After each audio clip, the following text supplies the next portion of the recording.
video, panoorin natin tong pastor daw na nakakapagaling sa may sakit, no? Ito pastor daw to siya. Si Tibis ang pangalan nito, mga kaidolo. Kaya panoorin natin kung ano talagang milagro ang ginagawa niya, no?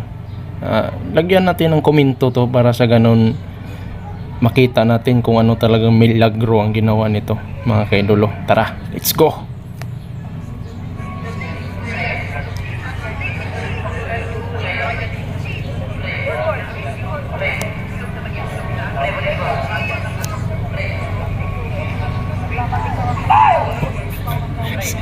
Sinigawan, ah.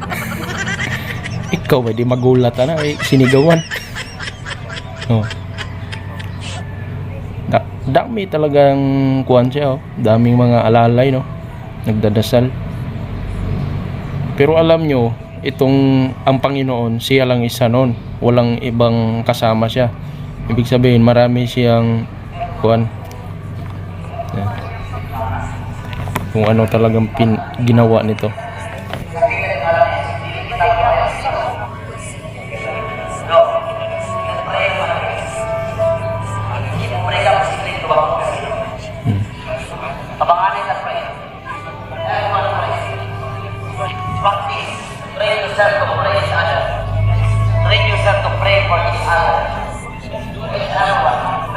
Yung mga ilang minuto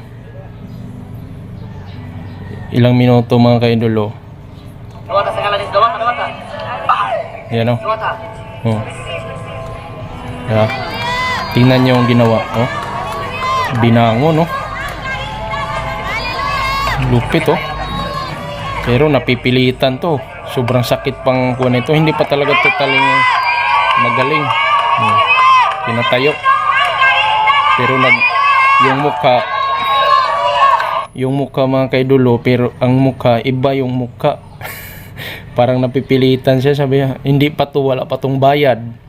Hindi ako tatayo, medyo malaki-laki sigurong binayad nito, kaya sa ganon napilitan siya.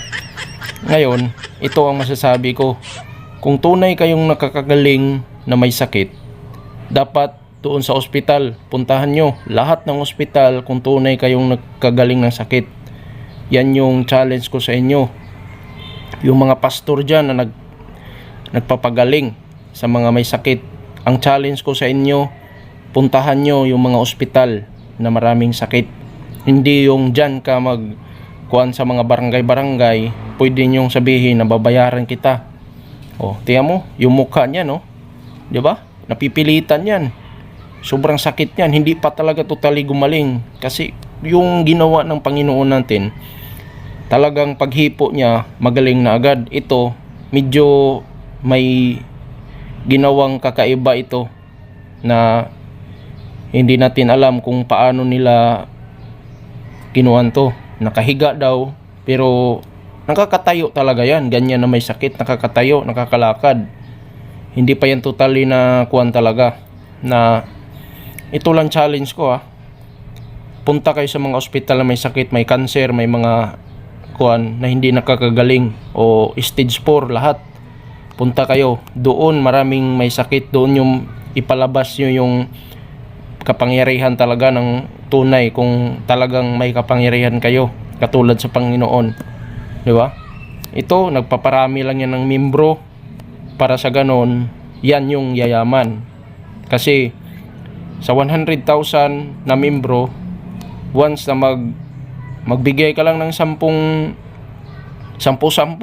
kada tights on offering, nagpaparami to. Yan, oh, ibang tingin ni nanay. Sabi niya, kung hindi pa nabayaran ako, hindi ko yun isugal yung anak ko sa inyo. Yan, oh, iba yung iba yung tingin, eh. Parang may galit, eh. Sabi, ikaw talaga pastor, pinaglulok. Kaya hindi ako maniwala may mga ganitong kuwan. Kayo nang bahala, umusga.